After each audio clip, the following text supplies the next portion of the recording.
جسے اللہ دے اور وہ خرچ نہ کرے 82 دفعہ قرآن میں آیا ہے خرچ کرو خرچ کرو خرچ کرو، سخی بنو۔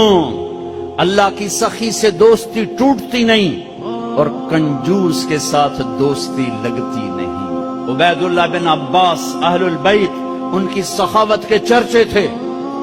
کسی نے پوچھا آپ نے اپنے سے بڑا سخی بھی دیکھا ہے؟ کہنے لگے ہاں دیکھا ہے۔ کہاں؟ کہا میں سفر میں تھا، بارش شروع ہو گئی، صحرا تھا، ایک بدو کا جھونپڑا ملا، میں نے کہا پردیسیوں کا آؤ، اس نے پورا اونٹ ذبح کر دیا، 2 ہم آدمی اس نے اونٹ دیا، میں حیران پریشان، پورا اونٹ ذبح کر دیا، ہمیں کھلایا، بارش چل رہی، اگلے دن دوسرا ذبح کر دیا، اور میں کہ حالی تک کل اللہ اتنا گوشت پہ آئے تے اے کیوں کی جانا ہے؟ میں پرانے نو کدی بیا گوشت نہیں کھوایا تازہ، میں نے مہمانوں کو کبھی بس کھلایا۔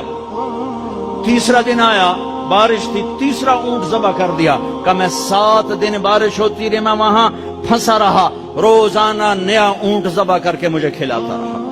انہیں کتنا کھاونا ہے؟ 1 سیر 2 سیر، کہ بس یہ ہم سکھا لیں گے۔ میرا مہمان باسی روٹی نہیں کبھی کھایا کرتا، کہ وہ مجھ سے بھی بڑا سخی تھا۔ حاتم تائی سے کسی نے پوچھا اپنے سے بڑا سخی دیکھا؟ کہاں دیکھا ہے؟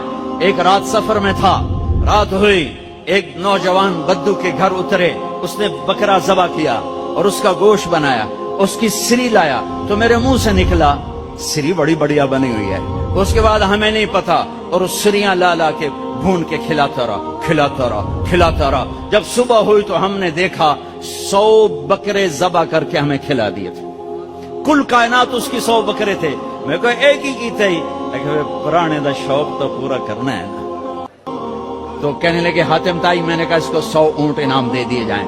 حاتم تائی کے پاس 100 اونٹ دینا کوئی بڑی گل نہیں، لیکن ایک غریب آدمی کا 100 بکرے ذبح کر دینا، ساری کائنات ذبح کر دی اس نے، اور ابھی تو اسلام بھی نہیں آیا تھا اور یہ سخاوت تھی۔ ارے تم تو مسلمان ہو پھر بخیل ہو، رب العالمین کہتے ہو پھر پیسہ نہیں خرچ